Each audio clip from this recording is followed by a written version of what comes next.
केंद्रीय शिक्षा मंत्री धर्मेंद्र प्रधान के इस्तीफे के बाद अब सियासी बयानबाजी लगातार तेज होती हुई दिखाई दे रही है। आपको बता दें कि केंद्रीय मंत्री गिरिराज सिंह ने इस मुद्दे पर विपक्ष पर निशाना साधते हुए कई गंभीर आरोप लगा दिए हैं। पटना में मीडिया से बातचीत के दौरान गिरिराज सिंह ने कहा कि कुछ लोगों की राजनीति केवल जीत और हार तक सीमित रह गई है, जबकि सरकार की प्राथमिकता देश और युवाओं के भविष्य को लेकर है।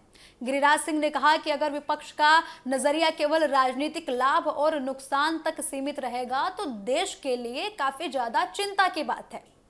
उन्होंने आगे ये भी कहा कि उनका उद्देश्य किसी राजनीतिक मुकाबले को जीतना नहीं है, बल्कि देश और युवाओं के हितों की रक्षा करना है। उन्होंने आरोप लगाया कि कुछ ताकतें युवाओं के मुद्दों का इस्तेमाल कर देश में अस्थिरता पैदा करने की पूरी कोशिश कर रही हैं। केंद्रीय मंत्री ने इस पूरे मुद्दे पर आपको बता दें कि इस पूरे मामले में विदेशी फंडिंग की भी बात कही है। इसका भी आरोप लगाया है कि जो सीजेपी का प्रोटेस्ट हुआ था जंतर मंतर पर, उस प्रोटेस्ट में विदेशी फंडिंग की गई थी। उन्होंने दावा किया कि अमेरिका में बैठा कोई व्यक्ति इस पूरे घटनाक्रम से जुड़ा हुआ हो सकता है। उन्होंने कहा कि आने वाले समय में कई बातें सामने आएंगी कि पैसा कहां से आया, किसने भेजा था और जंतर मंतर पर चल रहे प्रदर्शनों के पीछे किन लोगों की भूमिका थी। तो लगातार गिरिराज सिंह के इन आरोपों के बाद सियासत में हलचल तेज हो गई है। उन्होंने तुरंत बोल दिया है कि जंतर मंतर पर जो प्रदर्शन चल रहा था उसके लिए विदेशी फंडिंग हो रही थी।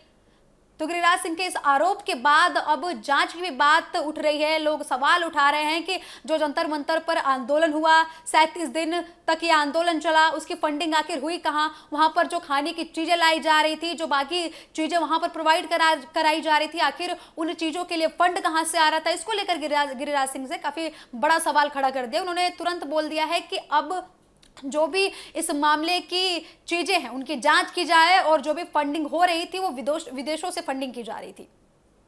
गिरिराज सिंह ने यह भी आरोप लगाया कि कुछ लोग पैसे की ताकत के जरिए देश में भ्रम फैलाने और अशांति फैलाना चाहते हैं।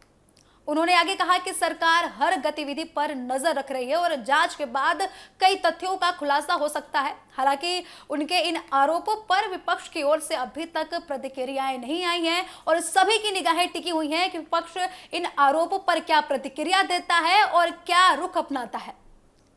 प्रधानमंत्री नरेंद्र मोदी की तारीफ करते हुए गिरिराज सिंह ने कहा कि सरकार ने छात्रों के हितों को लेकर सबसे ऊपर बात रखी, छात्रों के हितों को सबसे ज्यादा ऊपर रखा और जो छात्रों ने मांगे की उनकी मांगों को पूरा किया गया।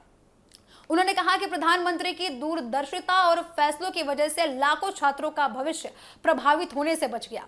उन्होंने दावा किया कि 1 महीने के भीतर बड़ी संख्या में छात्रों की परीक्षाएं आयोजित हुई, परिणाम जारी किए गए और आगे की प्रवेश प्रक्रिया भी शुरू की गई। गिरिराज सिंह ने विपक्षी नेताओं पर भी निशाना साधते हुए बड़े गंभीर आरोप लगाए हैं और उनका भी घेराव किया है। उन्होंने कहा कि जब कुछ नेता राजनीतिक यात्रा में व्यस्त थे, उस समय प्रधानमंत्री छात्रों के भविष्य को लेकर काम कर रहे थे।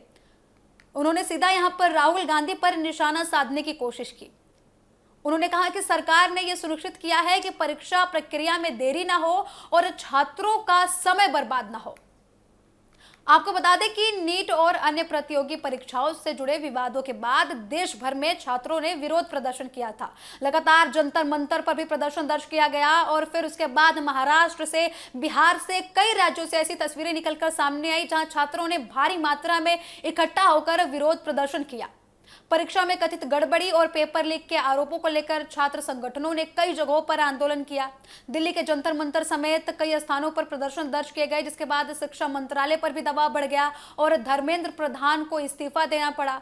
उसके बाद विपक्षी दलों ने इसे छात्रों का आंदोलन की सफलता बताई, जबकि भारतीय जनता पार्टी की ओर से इसे सरकार का प्रशासनिक फैसला बताया जा रहा है और भाजपा नेताओं का कहना है कि सरकार छात्रों के हितों को ध्यान में रखते हुए लगातार सकारात्मक कदम उठाती रहेगी।